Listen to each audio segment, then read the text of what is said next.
If you're listening to this, it means I made it through. My name is Lauren Bishop. I'm 34 years old. I live at 1247 Ashmont Drive in Portland, Oregon. And 3 years ago, a woman showed up at my door claiming to be my son's real mother. I should have called the police immediately. Should have slammed the door in her face. But I didn't. Because she knew things. Impossible things. Things only a mother would know. Her name was Natalie Graves. And the moment I let her into my house, my perfect life started to unravel. The doorbell rang at 8:47 p.m. on a Tuesday in March 2023. I was putting Oliver to bed. He was 7 then, when the chime echoed through the house. I checked the security camera.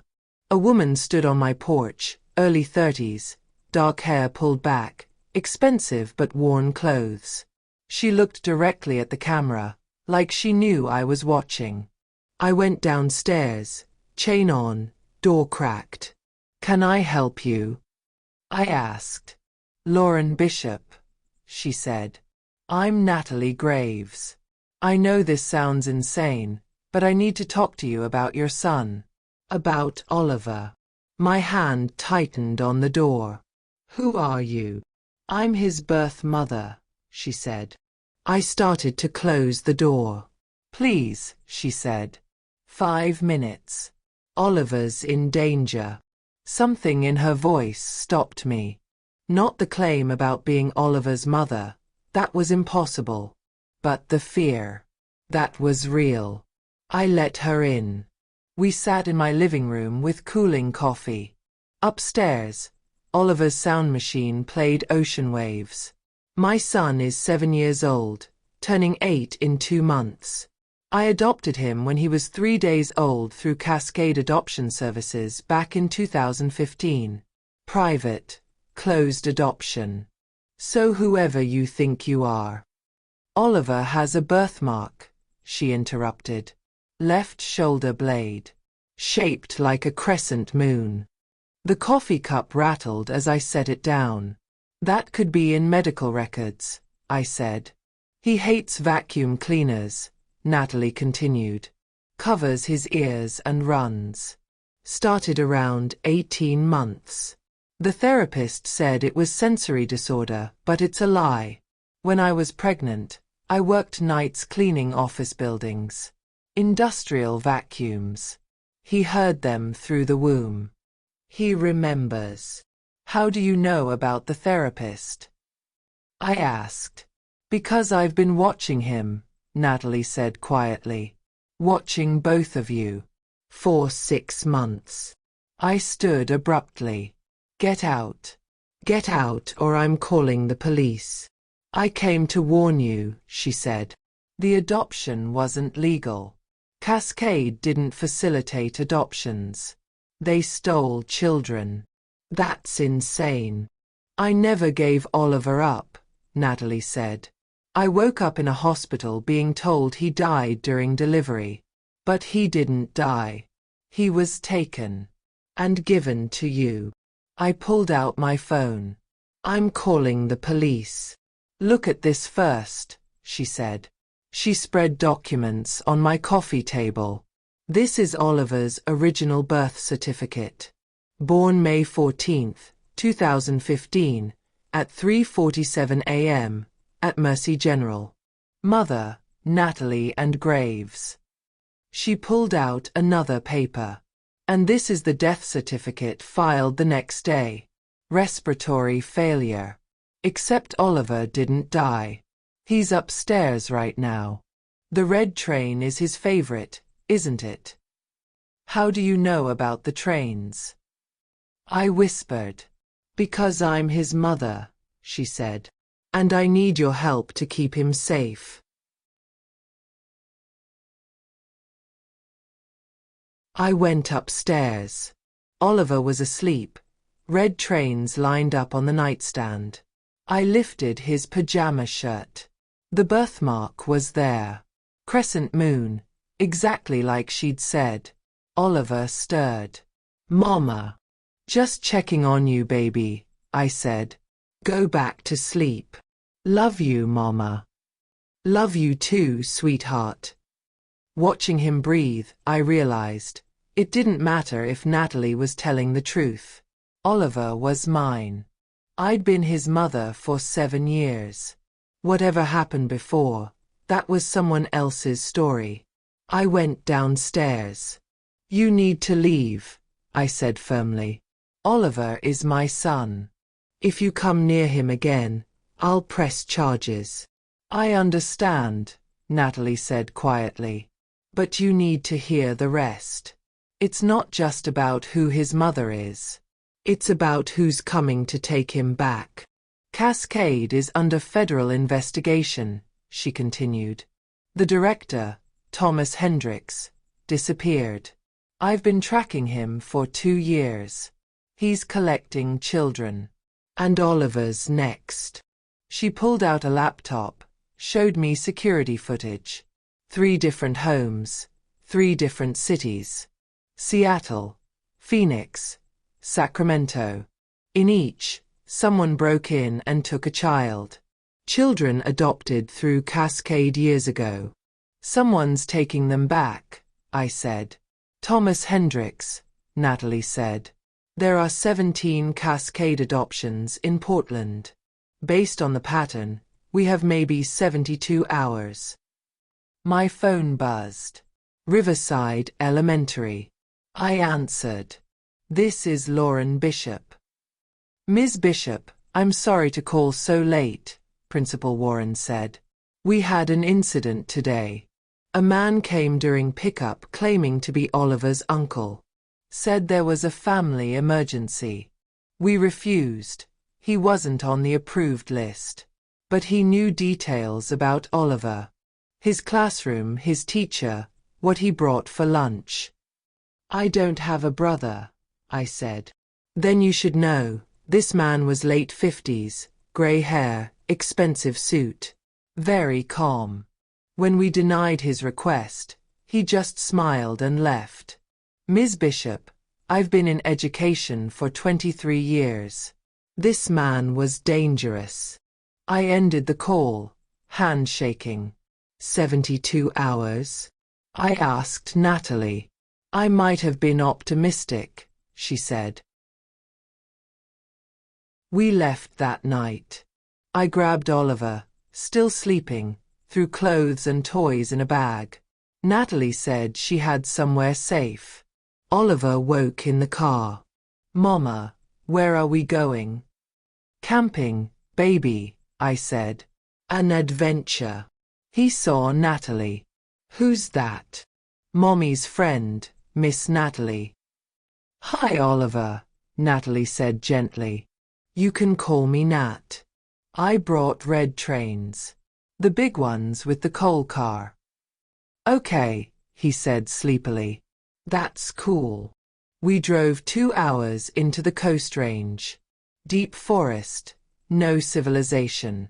Pulled up to a small cabin, completely isolated. We're off the grid, Natalie said. I tucked Oliver into bed. When I came back, Natalie was making coffee. How long do we stay? I asked. As long as it takes. There is no we, I said. Once Oliver's safe, you disappear. Natalie was quiet. Then, do you know what it's like to carry a child for 9 months, feel every movement, then wake up being told he's dead? To grieve for years. Then discover your son is alive, calling someone else mama. That's not my fault, I said. I know, she said quietly. But it's not Oliver's fault either. Once this is over, I'll disappear. But right now, I'm the only person who wants to protect him as much as you do. What do we do? I asked finally. Figure out what Hendricks wants. And stop him before he finds us. Morning came. Oliver woke excited about camping. Natalie was good with him. Patient. Natural. It made my chest tight. I need to call my sister, I said. Isabel. She'll report us missing. Natalie handed me a burner phone. Keep it short. Don't say where you are. Isabel answered frantic. Lauren. Where are you? We're fine, I said. Just needed a break. We're at the coast. Back next week. This isn't like you, Isabel said. What's going on? I'm learning to be spontaneous, I lied. Be careful, Isabel said. Someone came by asking about you. From Oliver's adoption agency. Older guy, grey hair, expensive suit. He was weird. Kept asking where you were. If he comes back, don't open the door, I said. If anyone asks about Oliver, police, anyone, call me immediately. You're scaring me. I love you, I said and hung up. He's already looking, Natalie said. Through your family. What do we have? I asked. There's one person who might help, Natalie said. Rebecca Sloan. Former Cascade caseworker. She processed Oliver's adoption. She's desperate enough to talk. Someone needs to stay with Oliver. You go, Natalie said. I stay. But take this. She slid a gun across the table. I don't know how to use a gun, I said. Point and shoot, she said. If you have to use it, don't hesitate. Hendricks has killed before. I took the gun. Watch my son. I promise, Natalie said. Rebecca Sloan lived in a run-down apartment complex, in a kind of place where dreams go to die. 3rd floor, curtains drawn. I knocked. Rebecca Sloan? I'm Lauren Bishop. I need to talk about Cascade. The door cracked open. A woman who looked aged 20 years. I don't talk to reporters, she said. I'm a parent. Someone's trying to take my son. She let me in quickly. The apartment was dark, multiple locks on the door. You're afraid too, I said. 3 caseworkers from Cascade are dead, Rebecca said. All in 4 months. I'm next. Thomas Hendricks. He's cleaning up. Eliminating witnesses. Tell me what he wants with the children, I said. Money.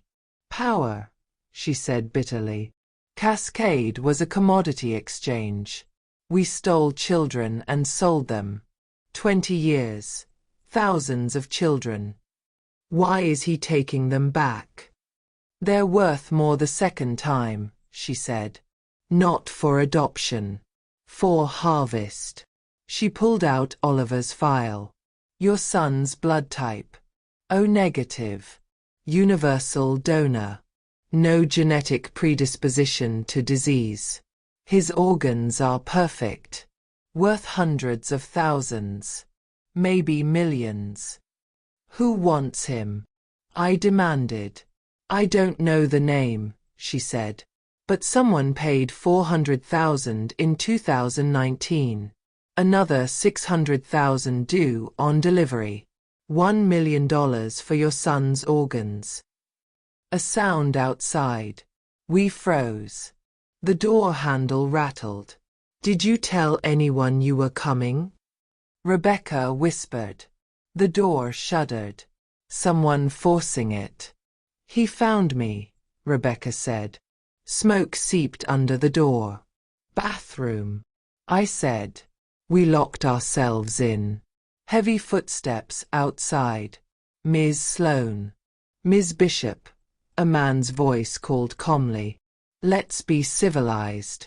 Marcus Cole, Rebecca whispered. Hendricks's enforcer. I aimed the gun at the window bars. Fired. The bar loosened. Fired again. It broke. Climb. I shouted. We squeezed through the window onto the fire escape. Down the stairs. Running. Fire alarms screamed behind us. We reached my car. I drove with shaking hands. I don't have the files he wants, Rebecca sobbed. I destroyed them. He'll keep coming until I'm dead. Come with us, I said. We'll go to the FBI. The FBI can't protect us, she interrupted. Marcus Cole was a detective. He has access to safe house locations. We go to the FBI, we're dead. Then what do we do? Find Hendricks first, she said. My phone buzzed. Text from Natalie. Get back here. Now. Something happened with Oliver. Is he hurt? I texted. He's fine. But he remembered something. Something that changes everything. I drove faster. Whatever Oliver had remembered, it was the piece we'd been missing. The piece that would either save us or destroy us. They say a mother will do anything to protect her child. She will kill, she will lie, she will destroy her own life if that's what it takes. I never fully understood the depth of that truth. Now I do. Because Thomas Hendricks wants my son. Not for ransom. Not for leverage. He wants to cut Oliver apart and sell his organs to the highest bidder. And I will burn everything down before I let that happen. Next time on The Other Mother. Lauren comes face to face with Thomas Hendricks. Natalie's hidden past reveals a far darker connection to the trafficking ring. And Oliver's buried memories surface with a devastating secret, one that could save his life or shatter everything Lauren believes.